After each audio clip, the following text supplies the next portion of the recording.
Hey, juniors, how was it? Chapters 1 and 2. I know it was really short, but it was also probably really weird. And that's what's going on. You just passed through the threshold. It's a strange entry into a strange world for a strange journey. And things are going to only get stranger, but at the same time, strange but lovely. Weird, mysterious, intriguing. So I hope you can find both of those elements in the story. Like I said, when you face those odd moments, when you face that off-putting strangeness, realize that it is a crowbar prying at the eyes of your heart and soul, inviting you into a consciousness that you haven't probably experienced before, and to see what was always there, but what you and I normally miss, right? Okay, so not much to review from the reading. Of course, we've got Anados. Name means the way up. He's 21, huge turning point in life, obviously, and he is about to take a big journey. The one thing I'll say about that entry is his reaction to the beautiful fairy is very important. Okay. In fact, that reaction reveals an internal reality for Anados that is going to be central to his self-discovery and journey and struggle through the whole rest of the story. So just hold it in your memory banks. There's several other reveals of Anados's character, but that's the very first one, and it's important. Now, in regards to chapter 3, there's some stuff that's fun that you can kind of enjoy, but if you don't catch it all, no big deal. And there's other things you really need to hang on to. Here are the things you need to hang on to. First is the trees. Okay, pay attention to the descriptions and the warnings about the trees. They play an important role, especially early in the novel.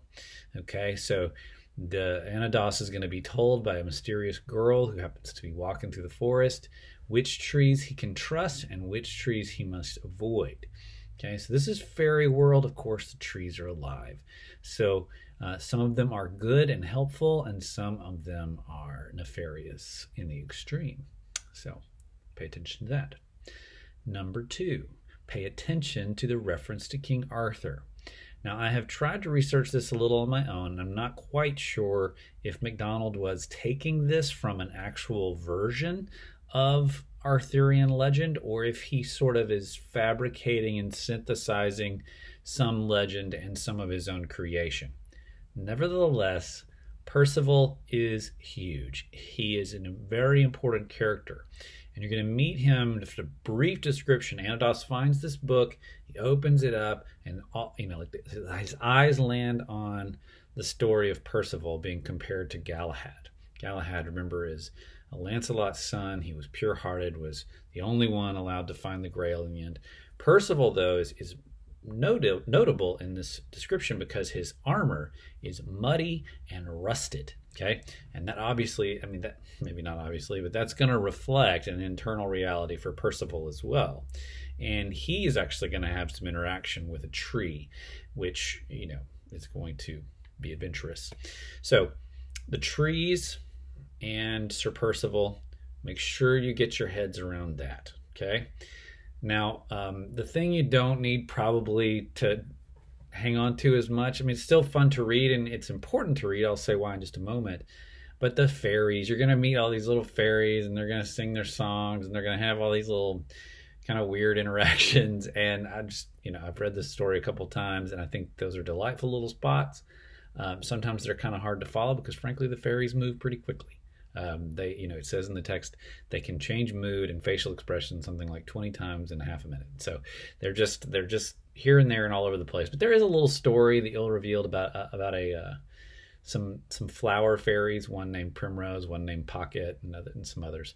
So have fun with that. Mostly, here's why you need to keep reading through all of that, is that the landscape here in this book is every bit as important as the plot. Okay. Normally, if you're like me, I tend to move quickly past setting, descriptions of place, frankly, because it's just hard on my mind. It's hard for my mind to translate what I see on the page into visual imagery. It takes time, it slows me down. So, very often, if there's a long description of setting, I'll move quickly till characters start speaking or acting again. Don't do that here. Sink in to the landscape, okay? Not just the physical aspect. That's important. Physical aspect's important. But the landscape here is alive. So there's always going to be this emotional quality to any description of the fairy world. And it's going to, because fairy world's alive. And so in the very beginning, when he walks in, he's describing what he sees, and he says, it's almost like everything was asleep. And he realizes it's because it is asleep. It's daytime. And fairy world comes alive at night. It goes to sleep in the day. Yes, there are humans, there are mortals in fairy world.